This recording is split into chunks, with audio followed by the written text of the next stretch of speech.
Olá, seja muito bem-vindo ao Panorama, um programa da TV Assembleia de Minas Gerais. Um relatório internacional aponta que 7 em cada 10 brasileiros estão acima do peso ideal e 3 deles podem ser considerados obesos. Diante desse quadro, a busca pelo emagrecimento é cada vez mais comum, seja por questões de saúde ou pelo desejo estético. O problema é que muita gente busca emagrecer por conta própria, sem acompanhamento profissional, seguindo dietas que podem até comprometer a saúde.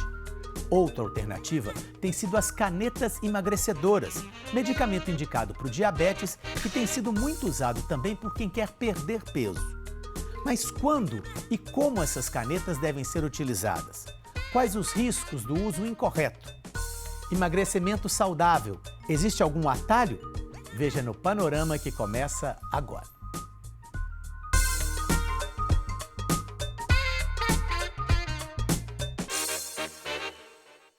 Eu converso aqui no estúdio com a endocrinologista Patrícia Freitas Corrade, diretora da Sociedade Brasileira de Endocrinologia e Metabologia, Regional Minas Gerais. Patrícia, muito obrigado pela sua presença.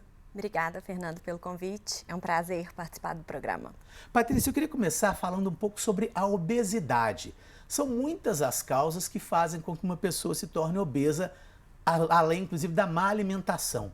Eu queria que a gente falasse um pouquinho sobre essas causas e por que algumas pessoas têm mais tendência a serem obesas do que outras. Hoje em dia a gente valoriza muito a causa genética. Existem famílias que tendem a ser mais obesas, a terem o sobrepeso. Mas o que eu costumo falar é que a genética não é uma sentença, ela é uma tendência, mas ela não determina o resultado. Muito mais importante do que a genética são os fatores ambientais, que chamamos de estilo de vida. Hoje em dia o estilo de vida contemporâneo é cada vez mais obesogênico, gerador de obesidade. E é sobre o qual a gente consegue efetivamente atuar sobre. Pois é, como é que é esse estilo de vida? É cada vez a gente ter menos movimento? É tudo tá na nossa mão, o controle remoto, o celular, essas coisas facilitando e diminuindo o nosso gasto de energia? Seria isso? Um dos fatores principais é exatamente esse. Eu costumo dizer que a nossa biologia não acompanha a tecnologia. Então, o nosso corpo ele funciona lá como os nossos antecessores, caçadores, coletores e precisa de movimento, precisa de gastar energia. Além disso, tem esse acesso aos alimentos densamente calóricos, que são os alimentos industrializados e que a população hoje em dia lança mão como grande parte da alimentação, da rotina. Ou seja, então a alimentação saudável é um dos principais, vamos dizer assim, os principais formas de se evitar a obesidade. Sem dúvida. Quanto mais natural é a alimentação, feira e açougue, mais saudável é a rotina alimentar. E por que algumas pessoas têm mais dificuldade de perder peso do que outras? Existem fatores genéticos e existem também esses fatores ambientais. Tem pessoas que são naturalmente mais queimadoras de calorias, mas a maior parte das pessoas pode se condicionar também a ter um metabolismo mais eficiente a partir, por exemplo, da prática regular de exercício físico. Ou seja, aquela velha máxima da alimentação saudável e da prática de exercício físico, nesse caso da obesidade, é quase que obrigatório. É a base e nada substitui a base bem feita. Perfeito. Bom, eu queria mostrar para você e também para quem nos está assistindo que uma pesquisa recente mostra que quase 7 em cada 10 brasileiros estão acima do peso e que essa situação também tende a piorar se nada for feito. Vamos ver só alguns dados. Segundo o Atlas Mundial da Obesidade de 2025, 68% da população adulta brasileira tem excesso de peso. Desse total, 37% tem sobrepeso e 31% podem ser considerados obesos. Entre 40% e 50% não praticam atividades físicas na frequência e intensidade recomendadas. 60 mil mortes prematuras por ano no Brasil podem ser atribuídas a doenças crônicas ligadas à obesidade, como diabetes tipo 2 e acidentes vasculares cerebrais. E se nada for feito, projeções apontam para um crescimento da obesidade até 2030 de 33% para os homens e de 46% para as mulheres. Pois é, há algum tempo atrás, não muito, a gente tinha essa coisa da desnutrição, do problema da alimentação. Hoje a gente fala num país como o Brasil dessa questão relativa à obesidade. E com dados ali que mostram que isso pode continuar crescendo aí se nada for feito. O que pode ser feito para evitar que esse problema aumente ainda mais? Prevenção.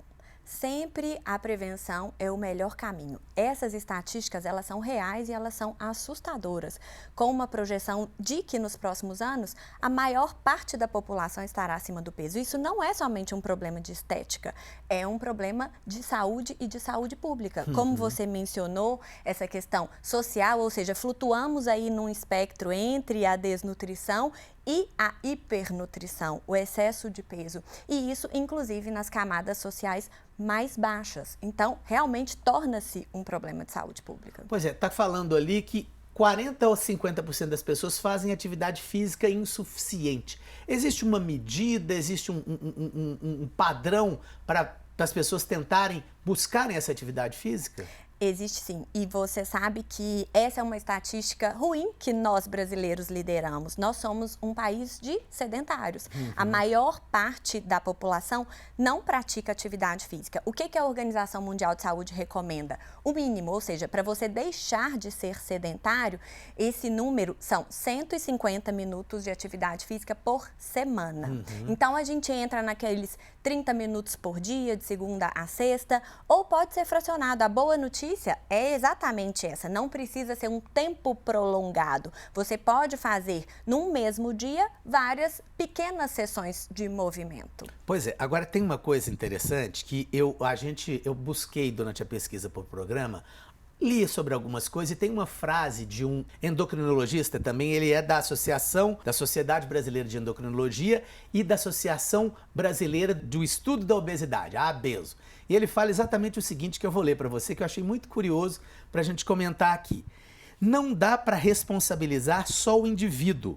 Não dá para falar com aquela pessoa que sai às 5 da manhã de casa e chega às 9 da noite, que passa várias horas no transporte público para comer mais frutas e legumes e para ir para a academia fazer exercício. O problema de saúde pública tem que ser enfrentado com medidas de saúde pública. É aquilo que a gente estava falando. Às vezes, para uma grande parte da população, é difícil conseguir atingir esses 150 minutos semanais, conseguir ter essa alimentação saudável que a gente sabe que é o ideal. Agora, o que pode ser feito em termos de saúde pública para uma situação de um país como é o Brasil? E você sabe que é interessante também, além dessa questão do tempo, que realmente o trabalhador perde muito tempo no deslocamento e tem essas questões também de segurança. Onde ele vai fazer o exercício? Locais públicos, é bem iluminado, é seguro do ponto de vista de superfície mesmo, não vai cair, não tem um buraco. Tudo isso tem a ver com medidas de saúde pública. Então, talvez disponibilizar essas praças públicas que sejam seguras e que contenham ali o que o indivíduo comum precisa para fazer o mínimo, já é interessante. Além disso, políticas públicas em relação ao controle dos alimentos hiperpalatáveis e industrializados também seria uma boa medida de educação e que seria efetiva. Perfeito. Bom, vamos partir agora então para a questão do emagrecimento, né? Tudo bem. A pessoa está acima do peso, ela quer emagrecer e tal, mas aí tem um lá que vê uma dieta que fala que é milagrosa, que ela vai perder peso em pouco tempo, ou o medicamento A, B, C que promete resultados maravilhosos sem grande esforço. A pergunta é exatamente a pergunta que a gente fez no início do programa. Existe atalho para se emagrecer com saúde? O atalho para algumas pessoas, para outras vai ser o caminho. Então, existem pessoas que têm obesidade, que têm sobrepeso e que têm indicação, sim, do tratamento medicamentoso. Inclusive, vencer essa inércia terapêutica, que é o tempo de começar o tratamento, é um dos objetivos lá no consultório do especialista. Porque muitas vezes o paciente com obesidade, ele vem de uma história, como você falou, de ganho e perda, que a gente chama de ciclagem de peso, que vai tornando o processo cada vez mais difícil. E quando ele atinge um nível de sobrepeso que passa a comprometer a saúde, o tratamento medicamentoso, ele é um dos pilares para que seja bem sucedido e, mais importante, sustentado. A questão das canetas emagrecedoras que hoje estão aí em voga, todo mundo fala, muito populares, elas são indicadas também para a questão do emagrecimento? Elas são indicadas, elas são aprovadas e elas têm todos os estudos de segurança e de eficácia. Então, são sim uma opção terapêutica muito bem-vinda para aqueles pacientes que têm indicação. Pois é, mas aí você falou a questão interessante. Tem indicação. Porque essas canetas emagrecedoras estão tão populares que às vezes algumas pessoas usam muitas vezes sem necessidade, né? Muitos influenciadores, inclusive, estão usando isso e fazendo depoimentos na internet sobre esse assunto, que a gente selecionou alguns. Dá uma olhadinha só para a gente ver se realmente essas pessoas precisariam ou não usar essas canetas. Olha só. Mas eu testei tomar o Ozempic por 2 semanas. Fui para Maldivas no meu aniversário e eu queria estar um pouquinho mais seca. Só que eu não tenho perfil slim. O médico, conversei, ele passou, aplicou em mim 2 semanas, perdi 4 quilos, acho. Tudo de massa magra. Tudo de massa magra. Estava com 60 quilos e eu fui para 56. Sim, sem perna, sem nada de músculo. Ridículo. E agora eu tenho que correr atrás de prejuízo. Sim, gente, eu já tomei o Ozempic. Eu já tomei, não significa que eu tomo hoje ou que eu tomo constantemente. Não, eu tomei no passado, eu tomei por 1 mês e meio, alguma coisa assim, que era para um projeto específico. Era estética? Era estética. Era por estética, sim, gente. Uau, me matem. E eu decidi fazer dieta, não consegui. Não me aguentei, gente, não vou mentir. Não me aguentei para fazer dieta. Eu não sou de dieta, eu não sou uma pessoa que faz dieta. Eu decidi ir no endócrino. O endócrino passou para mim Ozempic. Eu vou expor mesmo, ele falou, Hussein, toma o Ozempic em dieta na veia que você emagrece. Usei o Ozempic e realmente emagreci 20 quilos, entendeu? Mas eu fui pro Líbano depois disso, fiquei uns 2, 3 meses e eu engordei tudo de novo. Só eu não sabia que o Ozempic vendia na farmácia. Como assim, manas? Eu tô em choque. Eu só consegui perder, gente, 3,5 kg, sabe? Eu tava ali chegando nos 4, mas eu não consegui chegar nos 4. E eu tô com 57 ainda. E eu quero ficar com 55, 54, 53. Bom, esses casos aí que a gente viu são pessoas que, a não ser o rapaz que tinha uma questão de obesidade, as moças já eram magras, estavam querendo usar por questões estéticas para ajuste de peso. Esse tipo de uso é indicado? Esse é um fenômeno que sempre existiu, que a gente chama de emagrecimento social. É aquele desejo de perder alguns quilinhos quando já se está bem próximo ou até no peso normal.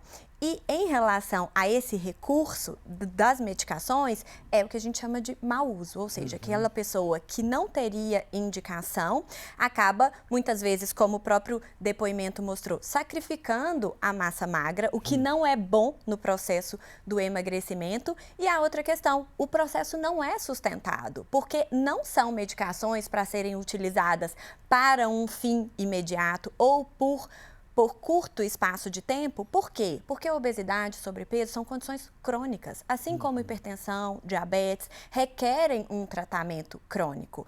E aí, se você usa por um curto espaço de tempo, mal orientado, doses inadvertidas ou doses completamente aleatórias, você vai ter esse resultado ruim, que acaba gerando uma propaganda muito negativa acerca de um medicamento que é bom para quem ele é bem indicado. E que é eficiente, ou seja, ele é bom e tem que ser bem indicado.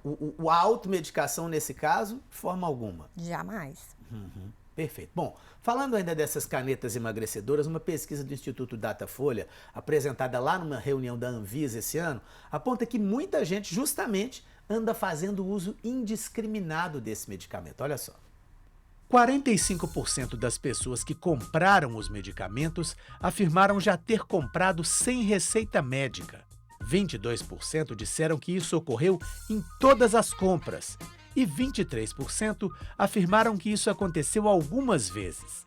56% dos compradores dizem usar as canetas para fins de emagrecimento, sem relação com a diabetes. Desse grupo, 37% tem o índice de massa corporal, o IMC, normal, ou seja, tem baixo peso. 24% usam as canetas para manutenção do peso, 14% para perda de peso e diabetes, e 7% para manutenção de peso e diabetes. E outro dado curioso, 54% das pessoas tiveram dificuldade em encontrar esses medicamentos nos pontos de venda.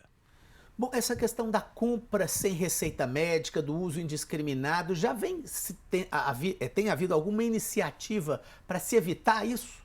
Sim, desde junho de 2025, essas medicações passaram a ser vendidas somente com receita médica, porque realmente foi uma folia. O acesso muito fácil garantiu esse mau uso por parte das pessoas que têm condição, porque uma coisa que a gente tem que chamar a atenção é o custo.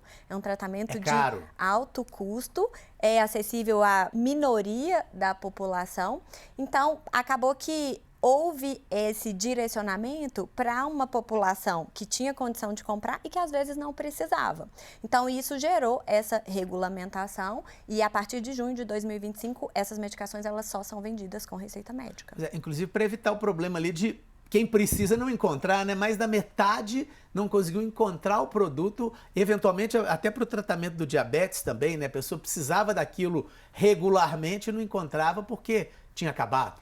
É a condição da doença crônica, que requer um tratamento crônico que não pode ser interrompido, e outras pessoas estavam usando a medicação que não seria para elas. Perfeito. Bom, a questão das canetas também é uma preocupação agora do Ministério da Saúde. O próprio ministro Alexandre Padilha anunciou numa rede social que o Brasil deve começar a fabricar um produto nacional que pode baratear o custo desse medicamento. Olha só.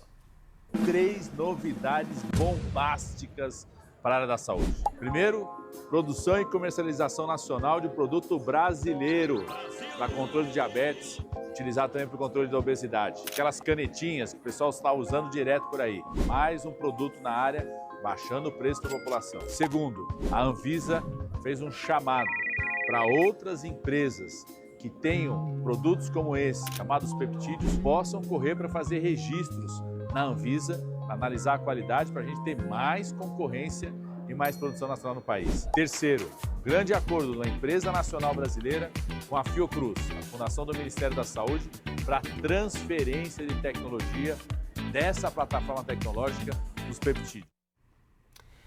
Como é que você vê, Patrícia, essa iniciativa aí do Ministério da Saúde de colocar um medicamento de fabricação nacional para concorrer com os outros aí e eventualmente baratear o custo? Isso é um avanço, na sua opinião?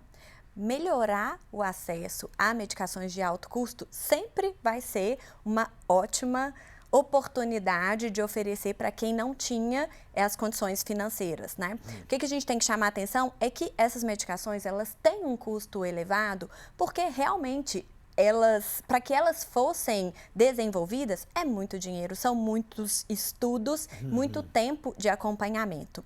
Esse que agora vai ter a produção nacional é o primeiro deles, é a liraglutida, que já teve a sua patente quebrada. Então, ela já pode ser comercializada por outros laboratórios. E a esperança é que isso siga acontecendo com essas novas moléculas também. Então, eu vejo com bons olhos, desde que melhore o acesso. Pois é, falando nessa questão do acesso, como é que você vê a curto ou médio prazo essa questão vamos dizer assim, de um combate à obesidade, vamos dizer assim, como é que eu posso te dizer, mais coletivo, para mais gente, eventualmente com acesso, possivelmente no futuro, ao Sistema Único de Saúde, desses medicamentos, ou alguma coisa que possa ser feita para a população como um todo, para que a maior parte da população tenha mais acesso e que esses índices, em vez de continuar a subir, eles comecem a cair.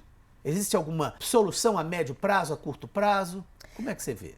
Desde trabalhos de prevenção, por exemplo, na infância ainda. Então, a merenda escolar, a nutrição infantil, a educação física, essa questão da segurança da prática de exercício físico, o incentivo também fora das escolas, competições, acho que isso é muito importante.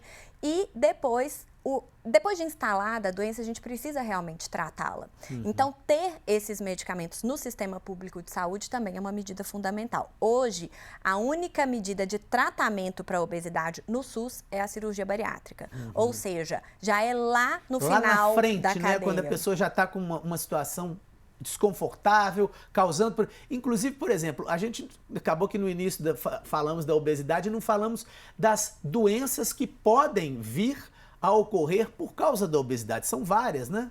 Várias doenças, vários órgãos e sistemas são acometidos pelo sobrepeso e pela obesidade. Então, chamamos a atenção e falo que são 4 principais causas de mortalidade. Nós temos as doenças cardiovasculares, as doenças neurodegenerativas, que são as demências, por exemplo, alguns tipos de câncer e as doenças metabólicas. E a obesidade está associada a todas essas doenças, além de doenças musculoesqueléticas, osteoarticulares, dores crônicas que levam muito, por exemplo, ao absenteísmo no trabalho, doença do refluxo, apneia obstrutiva do sono e as doenças, inclusive, psiquiátricas, transtorno de ansiedade, depressão. Então, existe uma associação clara entre o sobrepeso e obesidade e todas essas morbidades. Perfeito. Patrícia, a gente está caminhando para o finalzinho. O que mais que você poderia dizer aí para uma pessoa que eventualmente tem algum familiar que está com sobrepeso, aquela pessoa que está buscando querer emagrecer, falou, não, eu acho que realmente eu posso ficar mais saudável. O que você poderia dar aí como recado final para quem está nos assistindo? Busque ajuda. Hoje nós temos muitas informações, mas precisamos de bons filtros. Então, bons profissionais para poderem te acompanhar nessa jornada, porque realmente é uma jornada. E a base vai ser sempre uma adequação desse estilo de vida saudável, que é introdução de movimento, de atividade física regular. Melhora da qualidade do sono também é fundamental nesse processo e a alimentação.